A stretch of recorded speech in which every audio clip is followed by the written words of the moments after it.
प्रिय विद्यार्थियों नमस्कार। मैं professor Anuradha Gupta, associate professor in history, LBS government PG college Kotputli.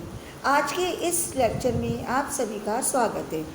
आज हम नवपाषाण कालीन संस्कृति के अंतर्गत इस काल में जो मनुष्य द्वारा अपनाए जाने वाले प्रमुख उद्योग धंधे थे उनका अध्ययन करेंगे। इस काल में कृषि और पशुपालन के साथ साथ मनुष्य ने कुछ अन्य उद्योग धंधों के द्वारा भी अपना जीवन यापन शुरू कर दिया था, जैसे नौका बनाना। इसके अलावा बढ़ई, कुम्हार, बुनकर, रंगरेज आदि व्यवसाय भी शुरू हो गए थे। ऐसा प्रतीत होता है कि ये क्योंकि स्थायी रूप से एक जगह रहने लगे थे, तो इन उद्योगों के विकास ने इनकी संगठन की भावना को जन्म दिया।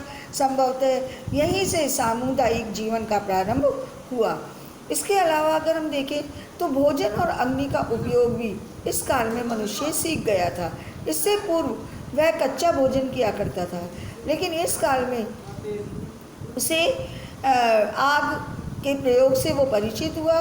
साथ ही आग की जानकारी उसे पत्थर के टूटने से, आपस में रगड़ से निकलती हुई चिंगारियों तथा पेड़ों की डालों की रगड़ से आग लगना आदि से उसे आग की जानकारी मिली।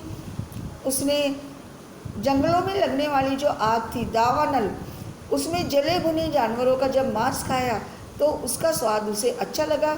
इस अनुभव से उसने पत्थरों या लकड़ी की रगड़ से अग्नि पैदा करके आग जलाना सीख लिया।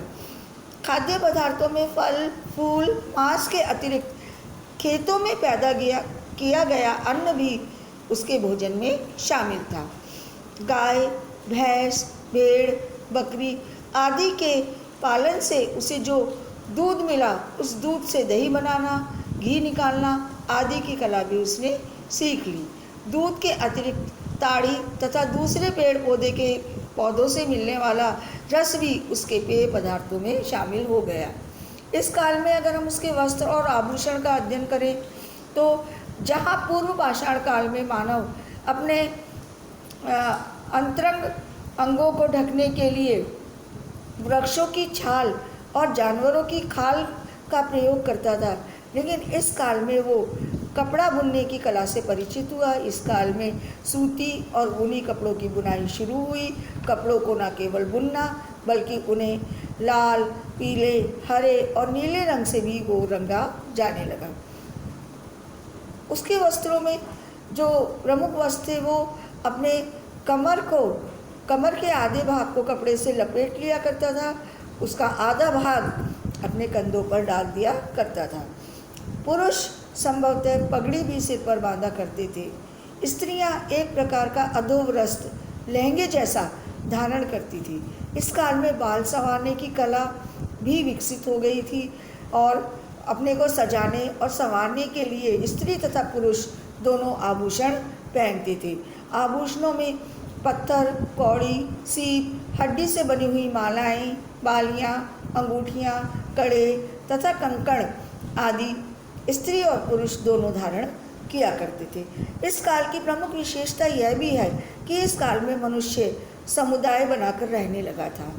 इस काल में संभवतः जाति एवं वर्ग व्यवस्था का विकास हुआ। अगर हम देखें तो अलग अलग स्थानों पर रहने के कारण मनुष्य अलग अलग समुदायों, जातियों और वर्गों में बंटने लगा।